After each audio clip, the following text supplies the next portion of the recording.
Brother నమస్తే, మీ పేరు? నా పేరు గంగాధర్. ఏం చేస్తారు బ్రదర్? టాపీ వర్క్ అండి. టాపీ. ఏం చెప్తారు ఈరోజు? జగన్మోహన్ రెడ్డి ప్రెస్ మీట్ పెట్టి పరగామని కేసు అది పెద్ద కేసు కాదు, 72,000 కదా దోచింది, అది కూడా ఎందుకు ఇంత పెద్ద కేసు చేస్తారని చెప్పి మాట్లాడుతూ ఉన్నారు. ఒక హిందూగా మీరేం సమాధానం చెప్తారు దాని గురించి? హిందూగా మేమైతే చెప్పేది, ఆయన మనల్ని పట్టించుకోలేదండి ఎంతవరకు కూడా. ఇప్పుడు కూడా ఇప్పుడు క్రిస్టియన్ చెప్పేసి చర్చిలో ప్రసాదాలు కూడా అమ్ముకున్నాడు ఆయన. మాకైతే ఇప్పుడు వచ్చిన తర్వాత టీడీపీ గవర్నమెంట్లోనే బాగా న్యాయం జరిగింది. ఆయన ఉన్నప్పుడు అయితే ఏం జరగల. ప్రస్తుతానికైతే మాకు ఇప్పుడు ప్రతి రోడ్లు చూస్తున్నాం, కాలనీలు చూస్తున్నాం, ప్రతి ఇంటికి రోడ్డు వేస్తున్నారు. అంటే జగన్మోహన్ రెడ్డికి హిందూ సాంప్రదాయం పట్ల ఎలాంటి గౌరవం ఉందంటారు? అసలు లేదు, అసలు ఆయనకి హిందూ సాంప్రదాయం అన్న గౌరవమే లేదు. ఆయన ఎప్పుడు కూడా చర్చిల మీద పడడం, వాళ్ళు ఇచ్చిన ట్రస్టుల మీద తీసుకుని ఏదో ఆదాయం చేద్దామని తప్పించి, కానీ ఆయన వల్ల అయితే అదే అయ్యే పని కాదు. ఇంకోసారి కూడా రానివ్వరు ఆయన్ని. అంటే కల్తీ వ్యవహారం, లడ్డూ వ్యవహారం కూడా మా ప్రభుత్వ హయాంలో జరగలేదు. కల్తీ అనేది వీళ్ళు చంద్రబాబు తన స్వలాభం కోసమే, రాజకీయ స్వలాభం కోసమే అలా చెప్తున్నాడని చెప్పి అంటున్నాడు. లేదు సార్, ఆయన చేసింది అది.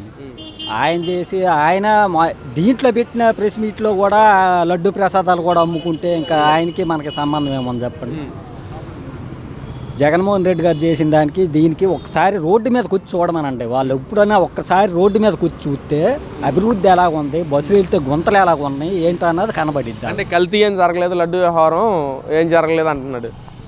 లేదండి, కల్తీ జరిగిందంటారు. కల్తీ జరిగింది అప్పుడు ఆయన దాంట్లో కల్తీ జరిగింది. మీరు ఎప్పుడన్నా తిరుపతి వెళ్తారన్నా? వెళ్ళారు. మేము మొన్న కింద సంవత్సరం వెళ్ళి. ఎలా ఉంది అప్పటికి లడ్డు క్వాలిటీ ఎలా ఉంది? అప్పుడు దానికి ఇప్పుడు దానికి తేడా వచ్చిందండి. ఇప్పుడైతే బాగానే ఉంది. ఇప్పుడేం లేదు. ఆయన ఏంటంటే ఏదో ప్రచారం కొద్దీ ఇది చేస్తున్నారు అంతే.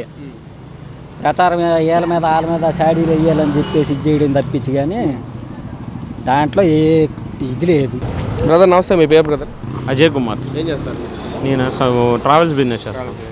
ఏంటి ఏం చెప్తారు అసలు? నిన్న జగన్మోహన్ ప్రెస్ మీట్ పెట్టి పరకామణి కేసు అది ఒక పెద్ద విషయమా, ఎందుకు టీడీపీ వాళ్ళు భూదోతం పెట్టి చూస్తున్నారు, 120 కోట్లు లేదా 72,000 కదా దానిలో దొంగతనం చేసిందని చెప్పి జగన్మోహన్ రెడ్డి వాళ్ళ హిందూ సంప్రదాయం మొత్తం దెబ్బతీసే విధంగా మాట్లాడడం వ్యాఖ్యల్ని అసలు ఎలా చూడొచ్చు అంటారు? 72,000 ఏంటండి, రూపాయి దొంగతనం చేసినా దొంగతనం చేసినట్టే. ఎవరి డబ్బులు అవన్నీ మనం వెళ్ళి మన దేవుడికి మనం ఉండిలో వేసుకోండి, ఆ డబ్బులు అలా పోవడం తప్పు కదా, కరెక్ట్ కాదు కదా. అదంతా రూపాయి పోయినట్టే. దొంగతనం అంటే ఏంటి? రూపాయి దొంగతనం చేసినా దొంగతనం చేసినట్టే, 10,000 చేసినట్టే, కోటి రూపాయలు చేసినట్టే. అది దొంగతనం అయితే 72,000 అయితే.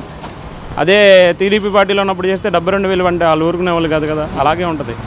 ఏదైనా దొంగతనమే, దాన్ని అలాగే పరిగణించాలి. హిందూ మనోభావాలు దెబ్బతినేలాగా మాట్లాడుతున్నారు, అలా మాట్లాడడం కరెక్ట్ కాదు. ఏమనంటే జగన్మోహన్ రెడ్డి ఒక క్రిస్టియన్ అయ్యండి, అదే క్రిస్టియానిటీలో ఇలా జరుగుంటే జగన్మోహన్ రెడ్డి ఏమన్నా ఇలాగే చిన్నదే కదా అని వదిలేసేవాడు అంటారా? అలా అని ఏం కాదండి. క్రిస్టియానిటీ, హిందూయిజం అలా అని కాదు. మనకి ఇబ్బందిగా ఉంది, మన దేవుడి మనోభావాలు దెబ్బతింటున్నాయి కాబట్టి మనం అలా బాధపడుతున్నాం ఇప్పుడు ప్రస్తుతానికి. దొంగతనం అనేది చిన్నదైనా పెద్దదైనా ఏదైనా ఒకటే. మనం ఇప్పుడు వెళ్తాం, మనం ఆ లడ్డూని ఎంతో పవిత్రంగా చూస్తూ ఉంటాం. తిరుపతి లడ్డు అనేది మనకు చాలా పవిత్రమైన విషయం. అది ఆ కల్తీ జరిగింది అని టీవీలో వచ్చింగానే ఎంతమంది మనోభావాలు దెబ్బతిని ఉంటాయి చెప్పండి మీరు. ఇలాంటి ప్రసాదమా మనం తీసుకుంది ఇప్పుడు దాకా? దీన్ని మనం కళ్ళకద్దుకుని తిన్నామా? మనం ఎంత పవిత్రంగా చూస్తాం. అది ట్రైన్లో తెచ్చుకునేటప్పుడు కాలికి అలా దగ్గర ఉంటేనే మనం 10 సార్లు దండం పెట్టుకుంటూ ఉంటాం. అలాంటి లడ్డూలో ఎంత కల్తీ జరిగిందని చాలామంది బాధపడ్డారు. అందులో నేను ఒకడిని, అందుకని చెప్తున్నా విషయం. మీరు ఎన్నిసార్లు వెళ్తారు సార్ బ్రదర్ తిరుపతిలో? నేను సంవత్సరానికి 2-3 సార్లు వెళ్తాను ఖచ్చితంగా. మరి కల్తీ వ్యవహారం జరిగిందంటున్నారు, మీరు ఏమన్నా గమనించారు బ్రదర్? అది అంటే తెలియలేదండి. అప్పటికి ఇప్పటికి సైజు చాలా తగ్గింది, టేస్ట్ తగ్గింది. ఏంటో అనుకున్నాం, మనకు కారణాలు తెలియదు కదా, దీని వల్ల ఇప్పుడు తెలుస్తుంది అంతే. అంటే గతంలో ఎన్నో రోజులు పూజించుకుని ఎన్నో రోజులు నిల్వంచుకునే లడ్డు మీరు తీసుకొచ్చినప్పుడు ఎన్ని రోజులు ఉండేది? అసలు ట్రైన్ నుంచి వచ్చే లోపల అయిపోతుంది దాని పని. ఎదువరకు వచ్చి మనం ఇంటికి వచ్చి కానీ 2 రోజులు ఆగి పూజ చేసుకుని 1 వారం ఉన్నా ఉండేది అది. ఇప్పుడు వచ్చే లోపల ఎక్కడే పొడి అయిపోయి వచ్చేస్తుంది మన ట్రైన్లోనే, డ్రై అయిపోతుంది. అది కొద్దిగా మార్చి ఇదివరకు ఉన్న పూర్వవైభవం దానికి ఇప్పుడు కలిగిందని అనుకుంటున్నా, కలిగిస్తారని ప్రభుత్వాన్ని కోరుకుంటున్నా. అంటే బ్రదర్ ఏదైతే జగన్మోహన్ రెడ్డి గతంలో కూడా తిరుమల తిరుపతి దేవస్థానానికి వెళ్ళాలంటే డిక్లరేషన్ మీద సంతకం పెడితేనే లోపలికి వెళ్ళిపోతాను, కానీ జగన్మోహన్ రెడ్డి కూడా ఎప్పుడు డిక్లరేషన్ మీద సంతకం పెట్టలేదు. కానీ అలాంటి మనిషికి హిందూ సంప్రదాయం మీద ఏమైనా గౌరవం ఉంది అనుకోవచ్చు అసలు? అసలు అతనికి ఏమీ లేనప్పుడు పెట్టి వెళ్ళొచ్చు కదా, ఎంతమంది అడుగుతున్నాం కదా, అడిగినప్పుడు పెట్టేసి వెళ్ళిపోతే ఏమైంది, ఓ చిన్న సంతకమేగా, మనం ఏం జైలుకి వెళ్ళమనట్లేగా, గుళ్ళోకే పూజ చేయడానికి వెళ్ళమనేది.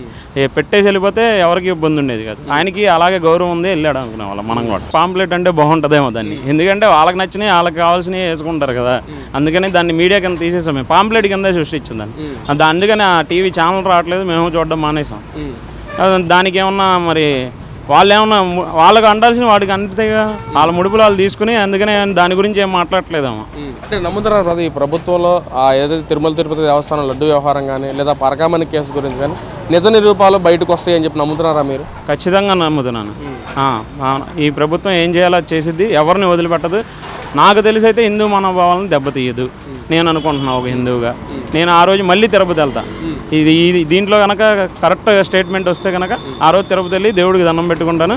ఆ దేవుడికి కూడా అదే చెప్తాను, వాళ్ళని తప్పు చేసిన వాళ్ళని శిక్షించావు చాలు, హ్యాపీ అని చెప్పి నేను వెళ్ళి దండం పెట్టుకున్నాను. అందులో కూడా జగన్మోహన్ మాట్లాడుతున్నాడు, ఎవరైతే గతంలో ఈవో తిరుమల దేవస్థానానికి ఈవోగా ఉన్న మనిషి గతంలో ఎన్నో వేల కోట్లు తిరుమల తిరుపతి దేవస్థానానికి దానం చేశాడు, అలాంటి వాడు దొంగతనం చేస్తాడా అని చెప్పి కూడా మాట్లాడుతున్నాడు. ఎలా చూడొచ్చు మరి? ఎవరికి దానం చేశారు, ఏ పేపర్లో వేశారు, మనకేమన్నా చూపించారేంటి దానం చేస్తానని? ఎప్పుడో వరదల్లో డబ్బులు ఇస్తున్నారు, ఇప్పుడు దాకా ఇచ్చారో లేదో తెలియదు.